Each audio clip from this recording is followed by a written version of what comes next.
rise up with the message of righteousness. कलीसिया को उठ खड़ा होना है धार्मिकता के संदेश के साथ. Then the church will mature. तब कलीसिया परिपक्व होगी.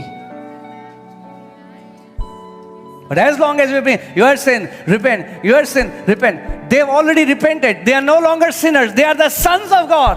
पर जब तक संदेश ये रहेगा पुलपिट से कि तुम पापी हो, पश्चाताप करो, पापी हो, अरे नहीं है पापी, उन्होंने ऑलरेडी पश्चाताप मन फिरा लिया. Yes, we go to an evangelistic meeting where there are new people. हाँ, हम एक ऐसे सुसमाचार प्रचार की सभा में जाते हैं That's a जहाँ नए लोग different हैं. setting. वो एक अलग जगह है. But you are already saved. लेकिन आप लोग तो You're उद्धार पा चुके already हो. in the आप house. पहले घर में You're आ चुके already हो. in the kingdom. पहले राज्य में हो.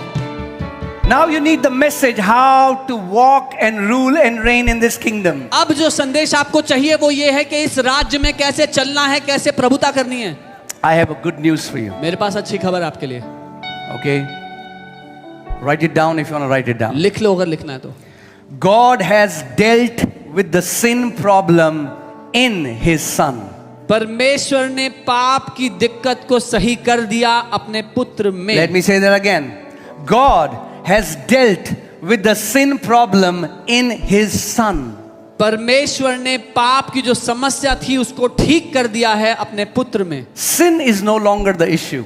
अब पाप दिक्कत नहीं है. Did you just hear what I just said? Now sin is not the problem. अब पाप दिक्कत नहीं है. There is less preaching of the Son, that is the problem. पुत्र के बारे में प्रचार बहुत थोड़ा है, अब ये दिक्कत है. Because the preaching of the Son is the antidote to sin. क्योंकि पुत्र के बारे में जो प्रचार है वही समाधान है या इलाज है पाप का. Sin is the problem. पाप समस्या है, Son is the answer. पुत्र उसका समाधान है. For God so loved the world that He gave His only begotten Son, परमेश्वर ने जगत से ऐसा प्यार किया कि अपने बेटे को दे दिया that whosoever will believe in Him कि जो कोई इस पे विश्वास करेगा will not perish. वो नाश नहीं होगा.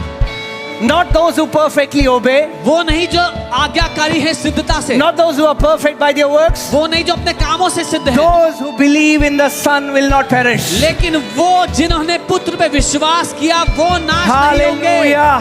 Hallelujah. What makes me imperishable? It's my faith in the Son of the living God. किस बात के कारण मैं कह सकता हूँ मेरा नाश नहीं होगा? क्योंकि मैंने परमेश्वर के पुत्र पे विश्वास कर लिया है. Hallelujah. जो परमेश्वर के पुत्र पे विश्वास करते हैं वे अब अविनाशी हो चुके हैं क्योंकि वे नाश नहीं होंगे. Those that have believed in the Son of God have become imperishable. They shall not perish.